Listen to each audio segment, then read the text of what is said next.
চুপি চুপি আমরা সবাই গল্প খুঁড়ির বাড়ি যাই। গল্প খুঁড়ি ঘরে রাতের গল্প, ঘরের মাঝে মজা আর রোমাঞ্চের গল্প। চোখে চোখ মুখে হাসি, গল্প শুনে কোনো হাসি হাসি হাসি হাসি আসে না। আর দাদু চাঁদের আলো পড়ে ঘরে ঘরে রাতের গল্প। নতুন দিনে আবার হবে গল্প উৎসব,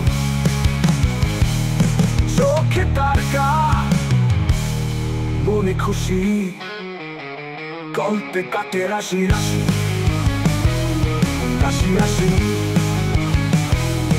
রাশি রাশি।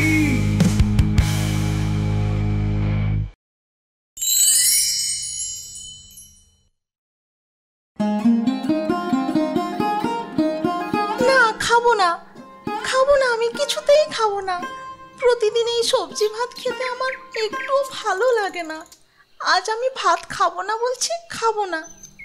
আরে বাবা, তোর আবার কি হলো? ধেড়ে খোকা হয়ে কাঁদছিস কেন? দেখো না মা, বাবা আমায় ধেড়ে খোকা বলেছে। আহা, কেন খাবার সময় ছেলেটার পেছনে লেগেছো বলো তো? কাঁদবো না কি করব?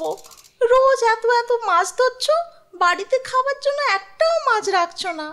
মাছ ছাড়া আমার ভাত খেতে একটুও ভালো লাগে না। শোনো গিন্নি, শোনো, তোমার ছেলের কথা শোনো।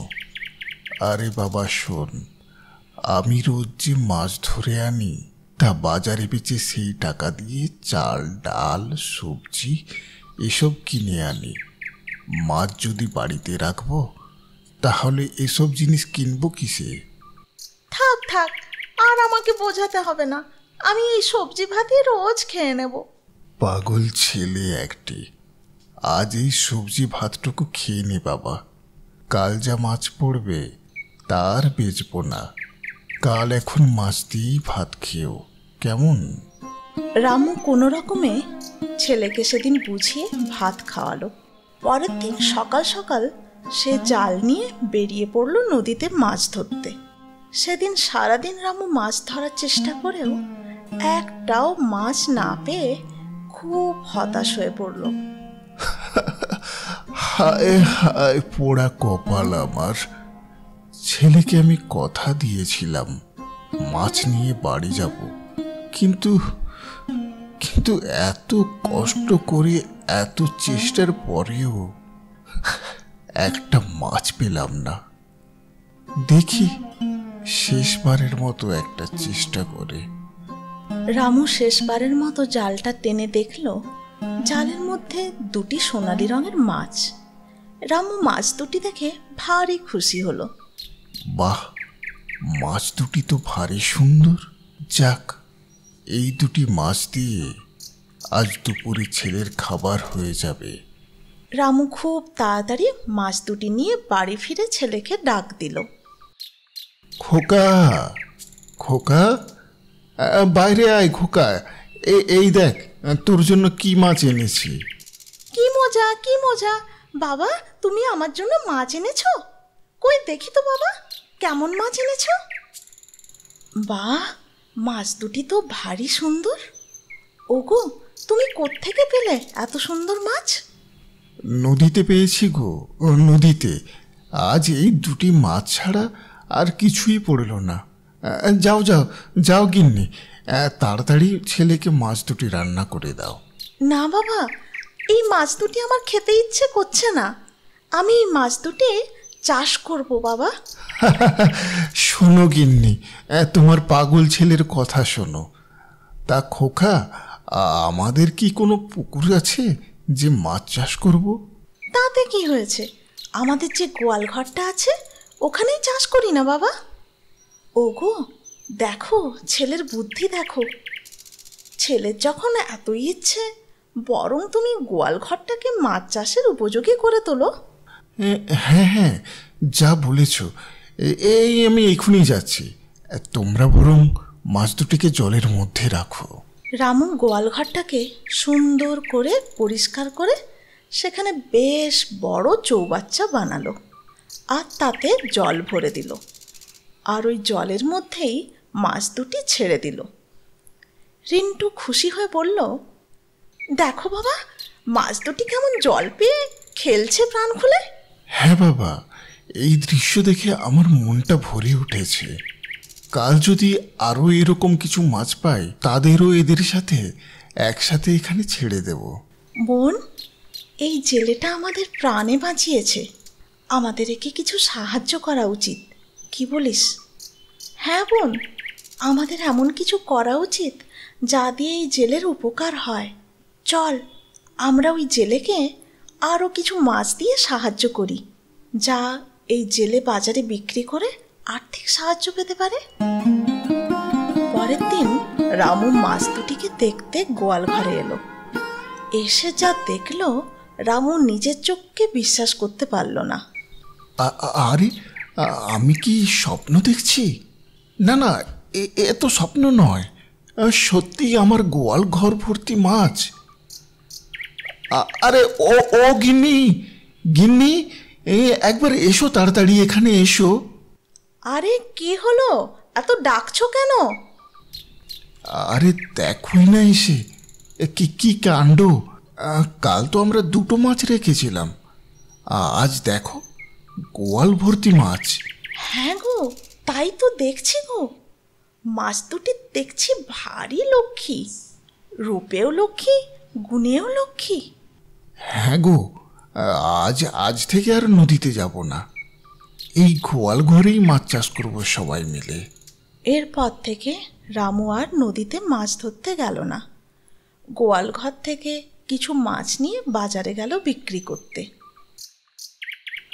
আর বেশ ভালো দামে সব মাছ বাজারে বিক্রি করে সে বাড়ি ফিরল। কি গো, তুমি এসে গিয়েছো? আজ এত খুশি খুশি দেখাচ্ছে তোমায়। তা এত খুশি কিসের জন্য বলি? তা খুশি হব না? জীবনেই প্রথমবার বোধ হয় মাছ বিক্রি করে এত টাকা নিয়ে বাড়ি ফিরলাম। গিন্নি, রান্না বান্না হয়েছে? হ্যাঁ গো হ্যাঁ, তুমি হাত মুখ ধুয়ে নাও, আমি ভাত বের করছি। ও বাবা, এই যে দেখছি একেবারে এলাহি আয়োজন। গিন্নি বাড়িতে মাছ পেয়ে দেখছি একেবারে খাবারের পাতে পঞ্চ ব্যঞ্জন করে দিয়ে ফেলেছ। হ্যাঁ বাবা, মাছ আমার জন্য আবার সব পছন্দের খাবার বানিয়েছে। তা বেশ করেছ, কতদিন তোদের ভালো করে খেতে দিতে পারিনি। খা বাবা, পেট ভরে খা। পরের দিন রামু আবার হাটে গেল মাছ নিয়ে। তার কাছে অনেক রকমের মাছ দেখে পাশের দোকানের রতনের ভারী হিংসে হলো। সে রামুকে জিজ্ঞেস করলো, কে রামু ভাই, তুমি কি পুকুর টুকুর চাষ করেছো নাকি? রোজ এত রকম মাছ পাও কোথা থেকে? না ভাই রতন, মাছ চাষ করেছি, তবে পুকুরে নয়, গোয়াল ঘরে। আহ, কি বলছো? কি গোয়াল ঘরে কি মাছ চাষ হয়? আমার মুখের কথা বিশ্বাস না হয় একদিন বাড়িতে এসে দেখে যাও। প্রতিদিন মাছ দুটি তাদের জাদুর দ্বারা অনেক মাছ রামুকে দিত। বোকা রামু তা বুঝতে পারত না। সে রোজ ওই মাছগুলি নিয়ে বাজারে যেত, আর রামুর পরিবারে এই সময় একটু আর্থিক সচ্ছলতা ফিরে এলো। রামুর এত মাছ দেখে রতনের ভারী হিংসে হলো। রামু যদি তার গোয়াল ঘরে এত মাছ চাষ করতে পারে, তাহলে আমি পারবো না কেন? আমিও রামুর কাছ থেকে মাছ নিয়ে মাছ চাষ করব। রতন এইসব ভাবতে ভাবতে রামুর বাড়ি এলো। এসে রামুকে বলল, ভাই রামু, তোমার কিছু মাছ যদি আমায় দিতে, তাহলে আমিও তোমার মতো গোয়াল ঘরেই মাছ চাষ করতাম। আমারও তো পুকুর নেই, রোজ রোজ এই রোদে জলে নদীতে গিয়ে মাছ ধরতে ভালো লাগে না। আরে রতন ভাই, কেন দেব না? তুমি আমার কতদিনের পুরনো বন্ধু। যা মাছ তোমার পছন্দ হয় তুমি সেগুলো কাল সকালে এসে নিয়ে যাও, কেমন? রামুর কথা শুনে রতন ভারী খুশি হলো, আর রামুর গোয়াল ঘরে গিয়ে সেই সুন্দর মাছ দুটি পছন্দ করলো। ভাই রামু, আমি কাল এসে ওই সুন্দর দেখতে মাছ দুটি নিয়ে যাব। আচ্ছা, কাল এসো তাহলে। এদিকে মাছ দুটি রতনের কথা শুনে খুব চিন্তিত হয়ে পড়ল। বোন, কি করব বলো তো? এই ব্যক্তিকে আমার অত্যন্ত লোভী মনে হলো।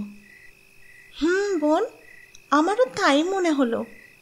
ওর হাতে পড়লে আমরা আর বাঁচতে পারবো না বোন। আমরা তো এখান থেকে পালাতেও পারবো না। জানি না রে বোন, কি করব। মাছ দুটির কথা ছেলেটি সব শুনে ফেলল। সব শুনে রিন্টু মাছ দুটির কাছে গিয়ে তাদের জিজ্ঞেস করলো, তোমরা মাছ হয়ে কথা বলতে কি করে পারো? তোমরা কে? আর এভাবে কাঁদছো কেন? না ভাই, আমরা মাছ নই, আমরা মৎস্যকন্যা। একদিন এক রাক্ষসে তিমি আমাদের তাড়া করেছিল। বোন চল পালাই, ওই দেখ রাক্ষসে তিমি আমাদের খেয়ে নেবে। হ্যাঁ রে বোন, এখন আমরা কি করব? আমাদের মাও আমাদের সাথে নেই, কি করে নিজেদের বাঁচাবো এই রাক্ষসের হাত থেকে? ওই দেখ বোন, কেউ জাল ফেলেছে, চল গিয়ে ওই জালের মধ্যে নিজেদের ধরা দিই, তাহলেই ওই রাক্ষসের হাত থেকে নিজেদের বাঁচাতে পারবো। তখন তারা দুই বোন রামুর জালের মধ্যে দুটি সাধারণ মাছ হয়ে ধরা দেয়। ওদিকে তিমিও তাদের খোঁজ না পেয়ে চলে যায়। আর এইভাবেই আমরা তোমাদের গোয়াল ঘরে জায়গা পাই, আর আমাদের জাদুর দ্বারা তোমাদের রোজ অনেক অনেক মাছ উপহার দিই। তোমরাই তাহলে আমাদের এত এত মাছ দিয়ে সাহায্য করতে, আর তার বদলে কত কষ্ট পেয়েছো এই ছোট জায়গায়। না ভাই, আমাদের একদম কষ্ট হয়নি।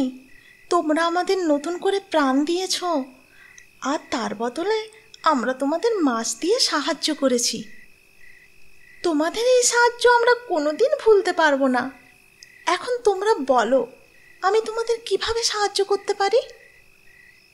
তুমি আমাদের আবার ওই নদীতে ছেড়ে দিয়ে এসো ভাই, তাহলে আমরা অনেক খুশি হব। আচ্ছা, আমি এখনই তোমাদের নদীতে ছেড়ে দিয়ে আসব। রিন্টু তৎক্ষণাৎ মাছ দুটিকে নদীতে গিয়ে ছেড়ে দিল। আর মাছ দুটি নদীতে পড়া মাত্রই দুটি সুন্দর মৎস্যকন্যায় রূপান্তরিত হলো। আরে, তোমরা কি সুন্দর দেখতে! আমি কোনোদিন মৎস্যকন্যা দেখিনি। তুমিও অনেক সুন্দর ভাই, তোমাকে অনেক ধন্যবাদ আমাদের আবার নতুন জীবন ফিরিয়ে দেওয়ার জন্য। তোমাদেরও অনেক ধন্যবাদ, আমাদের অনেক মাছ উপহার দিয়ে বাবার কষ্ট অনেক কমিয়ে দিয়েছো তোমরা। আচ্ছা ভাই, আমাদের এবার যেতে হবে। মাছগুলোর পরিচর্যা করো, তোমাদের কোনো অভাব থাকবে না। এই বলে মৎস্যকন্যা দুটি নদীতে ডুব দেয়। আর রিন্টু বাড়ি ফিরে এসে সব ঘটনার কথা সবাইকে জানালো। আহা, না জানি মাছ দুটি আজ কয়েকদিন ধরে কত কষ্ট পেয়েছে। হ্যাঁ গো, আর তুমি কাল রতনকে মাছ দুটি দিয়ে মাছ দুটিকে কতই না কষ্ট দিতে। ছেলে আমাদের কতই না পাপের হাত থেকে রক্ষা করেছে, মাছ দুটির প্রাণ বাঁচিয়েছে। হ্যাঁ গো হ্যাঁ, কাল আমি রতনকে এখান থেকে কিছু মাছ দিয়ে আগে বিদায় করব। এর পরের দিন রামু রতনকে ওখান থেকে কিছু মাছ দিয়ে বিদায় করলো। আর এরপর থেকে রামু বাড়িতেই মাছগুলোর পরিচর্যা করতে লাগলো।